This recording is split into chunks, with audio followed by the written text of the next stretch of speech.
What's going on, guys? In this video I'm going to be doing a Dinomorphia deck profile. You may have seen my last Dinomorphia deck profile maybe a month or two ago, but I've since updated the deck and made it more competitive for the current meta. Dinomorphia is a really powerful rogue deck right now, as it's able to play nasty cards like Dimension Shifter, Skill Drain, and a lot of counter traps that are just really strong. I mean, Solemn Judgment has been very powerful in the game for years, and I don't think that'll ever change. But this deck can actually utilize it because if you don't know about Dinomorphia, it's a deck that wants the life points to be low. Sort of like, what is that other one? Gold Pride. So yeah, it's really interesting. It's a deck that plays really fast, and it's a trap deck. A lot of people like trap decks. So let's get right into it, and let me know in the comments what you think. All right, let's get right into it. We'll start off with the main deck. So mine's going to be pretty standard. Now, a lot of people opt to run a heavier Dinomorphia package, but I think 3 Theresia, 2 Diplos, 3 Domain, 3 Frenzy, 3 Intact, 1 Brute, 1 Alert. Brute is, you know, it's okay. The main thing you want to do with it is like dump it for effect damage, but it does come up every now and then if you have a monster that's a little troublesome. It's a non-targeting pop, so it's kind of handy. 2 Alert. I could see playing 2 Alert in this deck because it does come up, but it doesn't come up enough to where you can justify it. I don't know.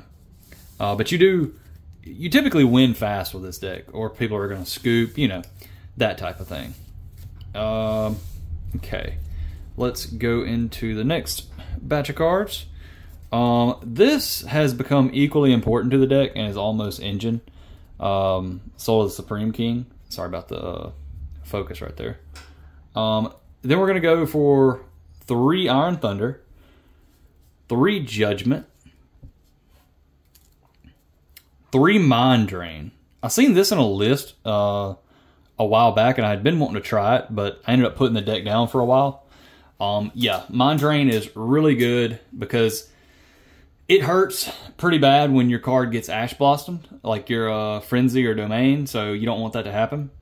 And then, you know, but when this is on the field, they can't do that. Plus, it turns off Poplar, Fiendsmith, things like that.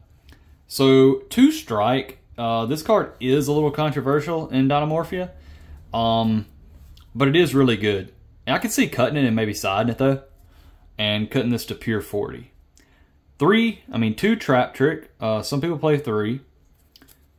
2 Ferret Flames. Some people play 3. It's again a very good card, and a lot of times wins you your games. Typically the goal of this deck is just to put up a board that they can't interact with. I don't main deck Skill Drain in the deck because, I mean, your boss monster is a walking skill drain, basically. It's actually better than skill drain because it can't even, your opponent can't even activate monster effects. 3 Shifter in the main. This was something I was experimenting with and really thinking about doing back when I played the deck. But I guess it took me seeing other people doing good with it to build up the courage. Does it conflict sometimes? Yes. Does it conflict often? No. Does it win games? Yes. So that's kind of my thoughts about that. It keeps your opponent from putting up a board. 3 Prospe and 2 Duality. Yeah. I mean, there's nothing to say about that. They're just, you need consistency in the deck, and this is the only way you can get consistency. So that's it for the main deck. Now, if I had to change anything, I mean, as of now, I don't think I would. I feel like this deck's pretty much figured out by now. And, I mean, sure, some people play like a heavier Dino package.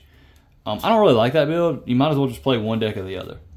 Or play Dinos with a small Dinomorphia engine. For the extra deck, 3 Kentragina. This card just really good. I mean, it's a beater. Because I do side skill drain, so it's good to have it as a beater when you need it. And it gets big, stays big, and it can copy any spell or trap. Well, any normal trap. It can't copy a counter trap.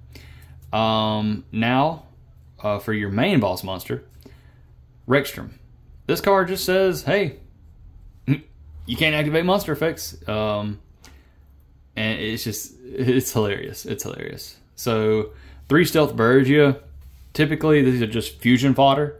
But every now and then the burn effect will come up. So yeah, it's kind of, you know, kind of that kind of thing. For our Supreme King package, this is one thing I do want to change. So we have 1 Zark, a 4000 beater, Odd Eyes Archery Dragon, Crystal Clearwing, and Starving Venom Fusion Dragon. So typically the Supreme King trap, you're gonna activate it when they activate a spell card, summon these 2 out. Now you have a spell trap negate on board and just a big monster, you know. And basically that's kind of the whole goal there. Now they do have a Brave Eyes Pendulum Dragon, which helps a lot against U-Bell. So yeah, I would recommend running that over this. Maybe run both of them, to be honest with you. You have the room in the deck. You can cut 1 Stealth Bergia.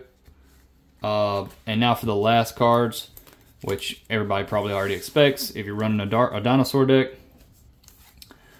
a Dulka and a Lagia. Dulka is just a monster effect, you know, negate, and then Lagia is basically a solemn warning, solemn strike, sort of like a solemn judgment, to be honest with you. I mean, it's just a great card. Yeah, it's a great card. I've had this come up, but it's not very common that it comes up. So if you don't have these, you could probably play without it. Maybe play a Typhon or something in its place.